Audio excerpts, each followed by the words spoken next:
The time is now 5:30 p.m. and I'll call to order this special meeting of Midland ISD Board of Trustees on April 12, 2022.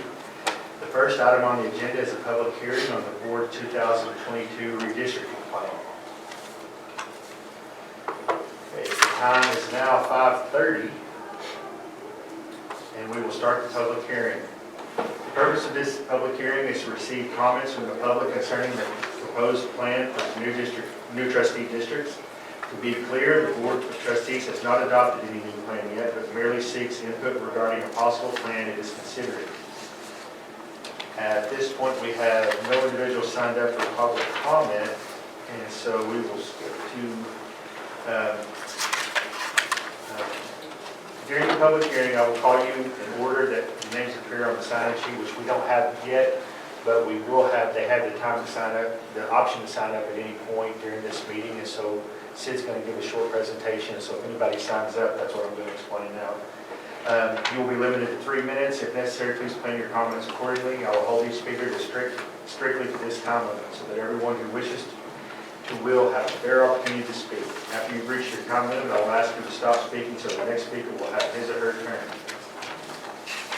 The purpose of this hearing is to receive comments from the public. It's not for me or any members of the board to engage in discussion or debate with the public about the merits of the plan or the redistricting process. The members of the board in attendance tonight will not be commenting on the plan or answering questions. Please honor this format so that we may receive your input and everyone who wishes to will have an opportunity to speak or offer their comments. Still nobody in attendance, so at this time we'll ask Sid to give us a brief presentation of the 2022 Board Redistricting Plan. Thank you, President Murray. As you noted, no one signed up to provide public comment. We also have not received any proposed plan from the public. We put that information out last week on our district webpage. We posted all of the draft plans, the proposed plans that we'll be talking about tonight, and the public had the opportunity to submit those in writing today, also to a designated email address, but we have not received any up to this point. We will receive those and accept those till the end of the close of this public hearing. So we are monitoring that in case someone wants to submit something late.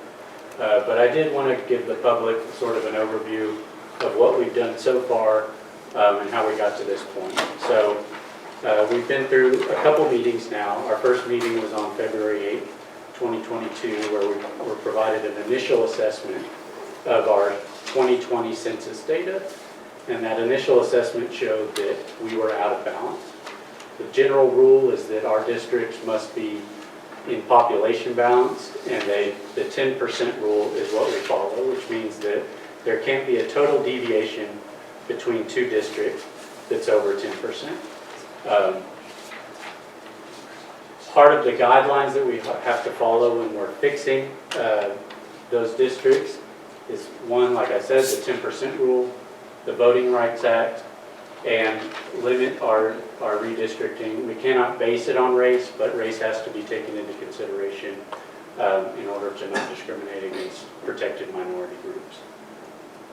So our initial assessment on February 8th was presented to the board. Like I said, it showed a significant imbalance, mostly between District 4 and District 5, as well as District 3. So we needed to take some of our population away from District 5 and give it to 4. And so what we did was we had our consultants from Bickerstaff review the data and provide us with a draft plan for the board to consider. On March 23rd, the board reviewed that plan, made some minor adjustments. That meeting was video recorded and is online for the public to view. And that was the proposed plan that we came up with and that we're presenting for approval today. This is the proposed plan. In general, the main changes are adding to District 4 on the southwest side of the district and taking that away from District 3. And we also have a major change to central Midland, taking away some of the areas that were under District 5. So, Yes. since we can't see it very well, Yes, in terms of like streets, right. but that does reflect the change to Neely, is that correct? Correct, yes. Okay. So the last slide, I can go, if we want to, we have the proposed plan linked in, and we can go into detail if Okay, you want to great. see that again. But yeah, this one shows a general overview of what the major changes were, but not the specifics on the streets. And so what those changes resulted in was a overall deviation of 7.5%, so much better than the 40% that we started with. And as you can see, our numbers for the deviation percentages for each individual district are pretty good. 4 is still the most overpopulated, but it's only 4.7%. So I think, yeah, so we did a good job there in trying to balance our districts as much as possible. So, like I said, this is the last slide, and we can link to this is our redistricting webpage, where we have all of our meeting minutes and meeting agendas, as well as our redistricting guidelines. And the last portion, we have our proposed plans. Look at you. I know. Ready for election night. Who's the guy that called from In his EDC? khakis. Yeah, in his khakis, that's right. So this is, if this is what you're looking for, Katie, this is a close-up of the So- changes to Central Midland mostly from District 5 to District 4. But the red line because the color goes past the red, like The red what- line's the old district. The Right, red line okay. is the old district, the color is the new. Is the new proposed. district, okay. Correct. Just So, making sure I understand.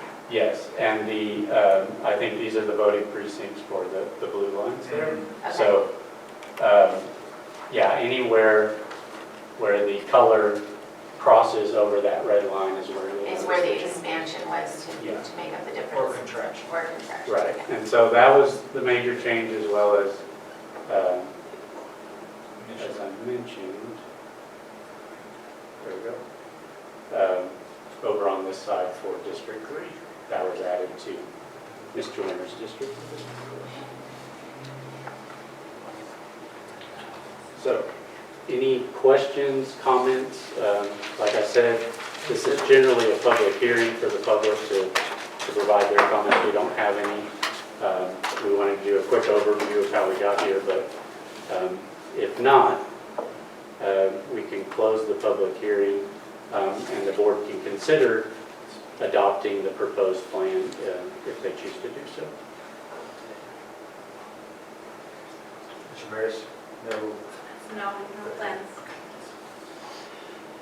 Thank you. We have no comments from the public, and so we appreciate your time tonight with us reviewing the plan. Let's see. At this point, we will close the public hearing at 5:38. The next item on the agenda is discussion and possible action approving the board 2022 redistricting plan. Mr. Pounds? Yes. So you have a proposed resolution in front of you, which includes the proposed new maps as well as the demographic data that's tied to those maps, as Exhibit A and Exhibit B. If the board approves this resolution, it would approve the proposed maps, which would take effect immediately. So these would be in place for the November 22 election. We also have a provision, if you look on the second page of the resolution in section B, there's a specific provision related to 11.053 of the Texas Education Code, which allows all of the trustees to serve their current term to its end. Because the general rule when you change districts is that everyone has to run again, but you can invoke this exception to allow for board members to finish out their term. So that is included in the resolution. And as I said, if we vote on it today, it will take effect immediately and be in place for the November 22 So we adopt, or we approve today, and then what's the next step as far as you coordinate with the elections office to, I mean, what is that process? Correct. So our consultants who helped us through this whole process are also working with the county and the city and the hospital district. And so that helps us figure out all the details and make sure all our maps line up for election purposes. So the new maps for November, voters would notice a change, because they may log in and have to vote for trustee, and they felt like they just did 2 years ago, or may not when they expected to. Correct, correct. So all of that, we contract with the county for all voting purposes, and so we'll work directly with them to make sure everything's in place for the upcoming election.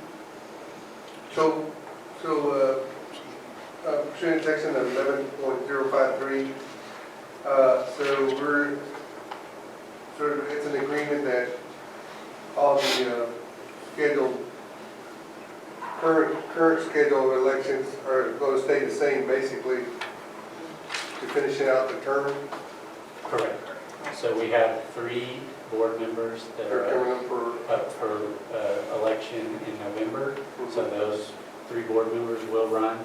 But if we did not, Those 3 seats Seats will will be. be- thank you for the Let clarification. the record reflect. Those 3 seats will be open. But this, if we did not include this section in the resolution, all 7 board members would be required to run if they wanted to continue to serve. And so most school districts opt to,